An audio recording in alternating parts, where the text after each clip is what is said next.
अम्बीश ज्ञान अकादमी में आपका स्वागत है। मैं उपस्थित हूं आपके समक्ष कक्षा 9 हिंदी काव्य के साथ। आइए कवि शुरू हैं मैथिली शरण गुप्त जी।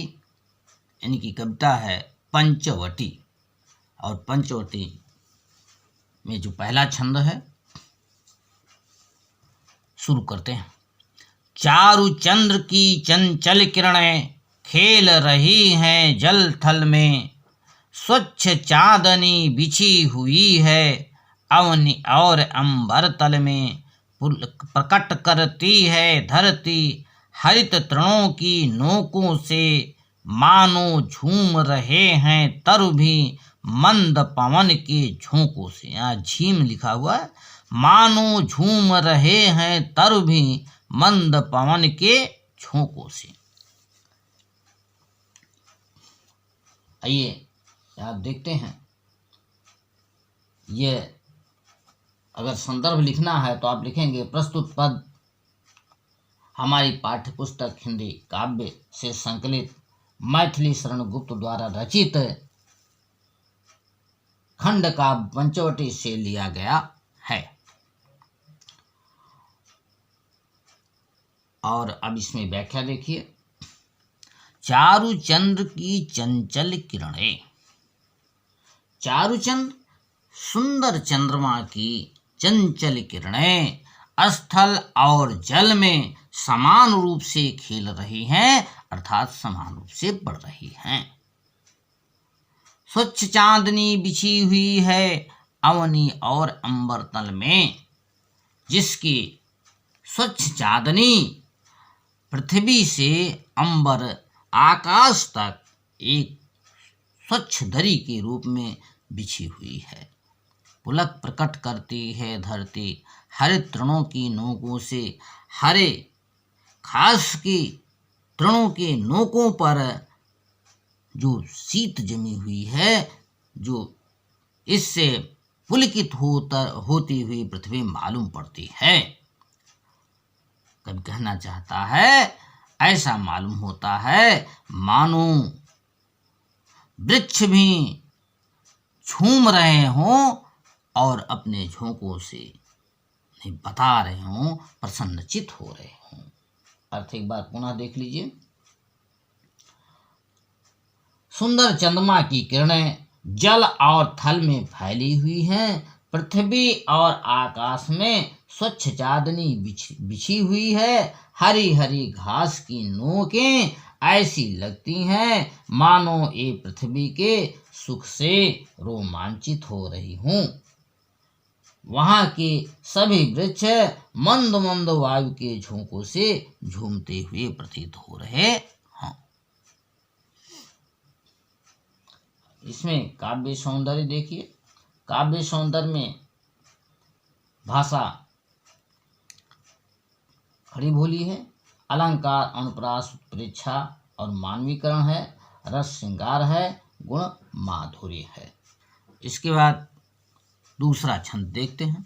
पंचवटी की छाया में है सुंदर पर्ण कुटीर बना, उसके सम्मुख स्वच्छ शिला पर धीर वीर निर्भीक मना। जाग रहा यह कौन धनुर्धर, जबकि भुवन भर सोता है। भोगी कुसुमा युद्ध योगी सा, मना दृष्टिगत होता है। पंचवटी की छाया में कवि कहना चाहता है कि पंचवटी की छाया में एक सुंदर पत्ते की कुटी बनी हुई है, जिसके सम्मुख उसके सम्मुख स्वच्छ शिला पर, एक स्वच्छ शिला पर, पत्थर पर एक धैर्यवान वीर निर्भीकता से स्थित है। जाग रहा यह कौन धनुर्धर, कभी कहना चाहता है यह कौन सा धनुषधारी व्यक्ति है जो कि अब तक जाग रहा है, जबकि संपूर्ण संसार सो रहा है। भोगी कुसुमा युद्ध योगी सा, यह योगी के समान भोगी दिखाई पड़ता है, और जो हमारे आंखों के सामने दृष्टिगत हो रहा है। आइए इसमें व्याख्या को पुनः देखते हैं। कवि कहता है कि पंचवटी की घनी छाया में सुंदर वृक्ष पत्तों की कुटिया बनी हुई है। उस कुटिया के सामने एक स्वच्छ शिला पर विशाल पत्थर पर पड़ा हुआ है और उस पत्थर के ऊपर धैर्यशाली निर्भीक मन वाला पुरुष बैठा है, खड़ा है। सारा संसार सो रहा है परंतु यह धनुर्धारी इस समय भी जाग रहा है। यह वीर ऐसा दिखाई पड़ता है जैसे भोग करने वाला कामदेव यहाँ योगी बनकर आ बैठा हो। आइए इसमें काव्य के सौंदर्य देखते हैं। भाषा खड़ी बोली है, रस शांत है, अलंकार और प्रास अलंकार की छटा दृष्टिगोचर होती है और गुण माधुर्य।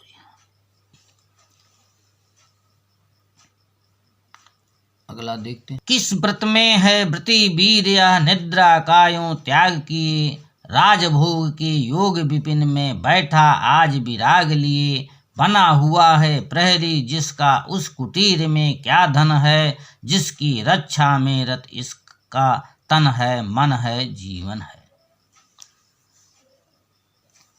आइए इसकी व्याख्या देखते हैं। किस व्रत में है व्रति वीर, यह कवि कहना चाहता है कि यह वीर पुरुष जो व्रती है, व्रत को धारण किए हुए है, कौन से व्रत में है जो इस प्रकार से अपने निद्रा को, अपनी नींद को त्यागे हुई है। राजभोग के योग्य जो वीर है वह राज को भोगने के योग्य है, परंतु इस विपिन में, इस जंगल में यहाँ वैराग्य को लिए हुए है। बना हुआ है प्रहरी जिसका, यह व्यक्ति जिसके आए पहरेदार बना हुआ है, उस कुटी में कौन सा धन छिपा है, जिसकी रक्षा में रत इसका तन है मन है जीवन है।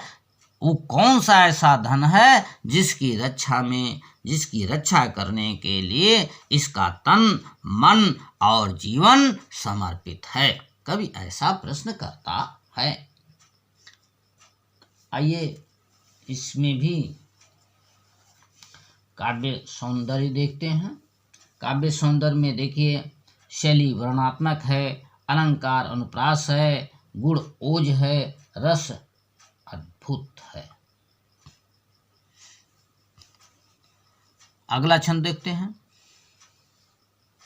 मर्त्यलोक मालिन्य मेटने स्वामी संग जो आई है, तीन लोक की लक्ष्मी ने यह कुटी आज अपनाई है। वीर वंश की लाज यही है, फिर क्यों वीर न हो प्रहरी, विजन देश है निशा शेष है, निशाचरी माया ठहरी। यहाँ पर कभी बताना चाह रहा है कि मर्त्यलोक मालिन्य मेटने, मृतलोक की मलिनता को, दुख को मिटने के लिए, समाप्त करने के लिए अपने स्वामी अर्थात पति के साथ जो आई हुई है, वह तीनों लोक की लक्ष्मी है, जिसने इस कुटी में आकर के विश्राम किया हुआ है, इस कुटी को अपना लिया है। वह वीरवंश की लज्जा है। यदि वीरवंश की लज्जा है तो फिर इसका प्रहरी यानी पहरेदार वीर क्यों ना हो। विजन देश है, यह देश निर्जन है और निशा रात अभी बाकी है और निशाचरों की माया भी यहाँ स्थिर चल रही है, इसलिए ये इसका प्रहरी बना हुआ है। आइए इसमें भी काव्यगत सौंदर्य देखते हैं। काव्यगत सौंदर्य में भाषा साहित्यिक खड़ी बोली है, शैली चित्रात्मक है, रस शांत है, छंद मात्रिक है और अलंकार में अनुप्रास रूपक है, गुण माधुर्य है। अगला देखते हैं। अगला छंद।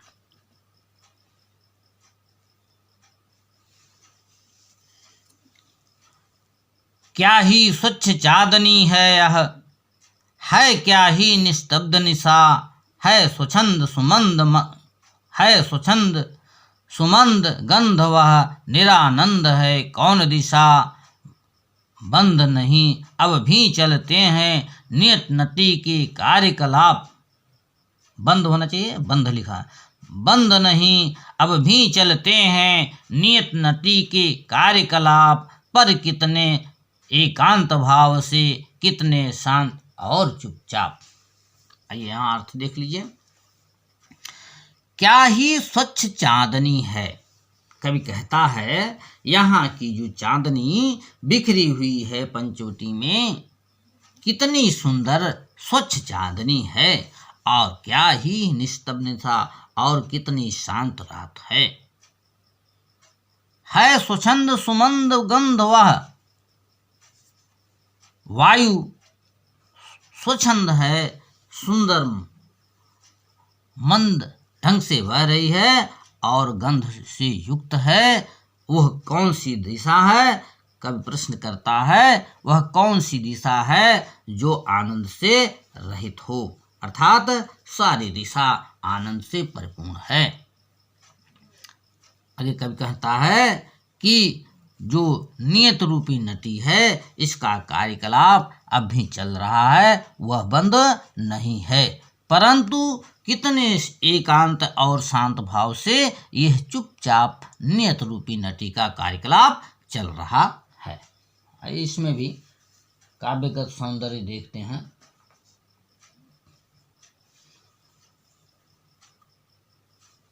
काव्यगत सौंदर्य में आप देखिए, भाषा साहित्यिक खड़ी बोली है, छंद मात्रिक है, अलंकार अनुप्रास रूपक है, रस शांत है, शैली भावात्मक है। बिखेर देती वसुंधरा मोती, है बिखेर देती वसुंधरा मोती, सबके सोने पर रवि बटोर लेता है उसको सदा सवेरा होने पर, और विराम दायनी अपनी संध्या को दे जाता है, शून्य श्याम तनु जिससे उसका नया रूप झलकता है। यहाँ कब कहता है कि पृथ्वी पर प्रकृति अपनी मोती फैला देता है जब सभी लोग सो जाते हैं, अर्थात सबके सो जाने पर यह प्रकृति मोती के रूप में शीत को ओस को बिखेर देता है, फैला देता है, और सुबह होने पर, सदा सवेरा होने पर, सुबह होने पर हमेशा सूर्य उसे अवशोषित कर लेता है, इकट्ठा कर लेता है, बटोर लेता है, और विरामदायिनी अपनी संध्या को दे जाता है, और विरामदायिनी अर्थात आराम करने वाली रात को, संध्या को वह दे जाता है, शून्य शांत श्यामल शरीर, और जिससे उसका नया स्वरूप झलक रहा होता। इसमें देख लीजिए, काव्यगत सौंदर्य में शैली वर्णात्मक है, छंद मात्रिक है, भाषा शुद्ध है, खड़ी बोली, अलंकार अतिशयोक्त अलंकार। अगला है 7वां।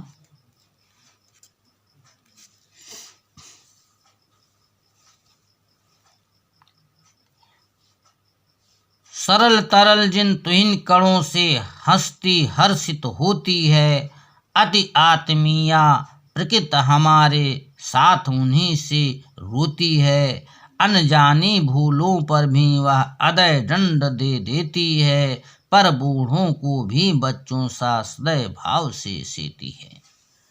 सरल तरल जिन तुहिन कणों से, कवि कहता है कि यह धरती, यह प्रकृति जिन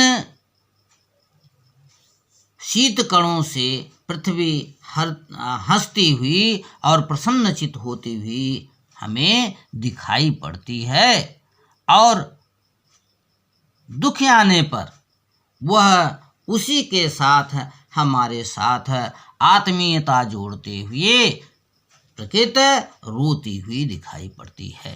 अर्थात व्यक्ति जब प्रसन्न मुद्रा में होता है तो वह प्रकृति की बातें उससे हंसती और हर्षित होती हुई मालूम पड़ती हैं, लेकिन जब दुख की मुद्रा में होता है, दुख की हालत में होता है, तो वह उसको रोता हुआ प्रतीत होता है। आगे कवि कहता है, अनजानी भूलों पर यदि हमसे अनजान में भी भूल हो जाता है तो ना देने वाला दंड भी यह प्रकृति हमें देती है, परंतु बूढ़ों को भी बच्चों के समान वह प्रेम भाव से संरक्षण करते हुए मालूम पड़ता है। तो आइए इसमें भी काव्यगत सौंदर्य देख लेते हैं। काव्यगत सौंदर्य में छंद मात्रिक है, भाषा खड़ी बोली है, रस श्रृंगार है, गुण माधुर्य है। आइए 13 वर्ष व्यतीत हो चुके, पर है मानो कल की बात, वन को आते देख हमें जब आर्त अचेत हुए थे तात, अब वह समय निकट ही है जब अवधि पूर्ण होगी वन की, किंतु प्राप्त होगी इस जन को इससे बढ़कर किस धन की। यहाँ लक्ष्मण का कथन है। लक्ष्मण कह रहे हैं कि 13 वर्ष तो बीत चुके हैं, पर मुझे मालूम होता है कि जैसे वह कल की ही बात हो, क्योंकि वन को आते समय हमें देख करके जब पिताजी अचेत हो गए थे, मूर्छित हो गए थे, अब वह समय अब निकट आ गया है, जब वन की अवधि पूर्ण हो जाएगी तो क्या होगा, किंतु प्राप्त होगी इस जन को। लेकिन वन की अवधि प्राप्त होने पर आज जो इस हमको सुख मिल रहा है, अर्थात श्री रामचंद्र जी के साथ जो हम बिता रहे हैं, इससे बढ़कर कौन से धन और कौन सा सुख हमें मिलेगा। आइए यहाँ भी काव्य सौंदर्य देख लेते हैं। भाषा वही खड़ी बोली है, रस शांत है, गुण माधुर्य है, छंद मात्रिक है, अलंकार उत्प्रेक्षा रूपक है। और 9वां छंद देते हैं।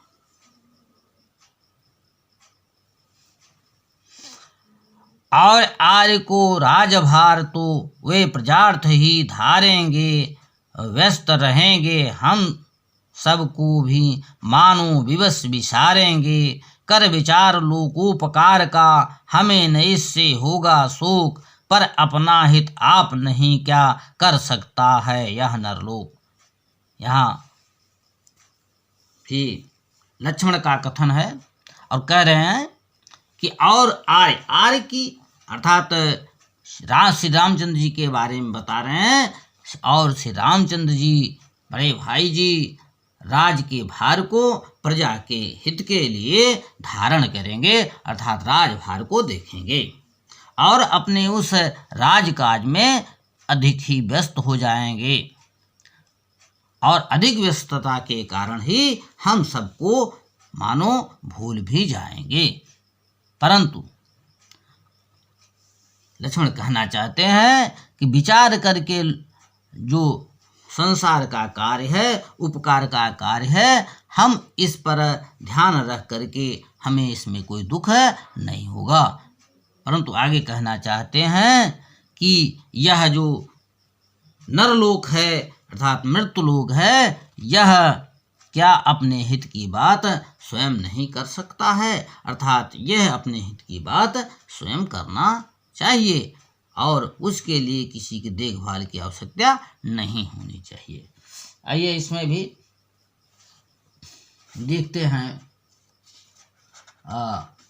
काव्यगत सौंदर्य, भाषा खड़ी बोली है, रस शांत है, गुण माधुर्य है, छंद मात्रिक है और अलंकार उत्प्रेक्षा है। कैसा लगा आपको? अंत में कहना चाहूँगा, यदि आपके लिए हितकारी लाभकारी है तो आप इसे चैनल को लाइक करेंगे, सब्सक्राइब करेंगे।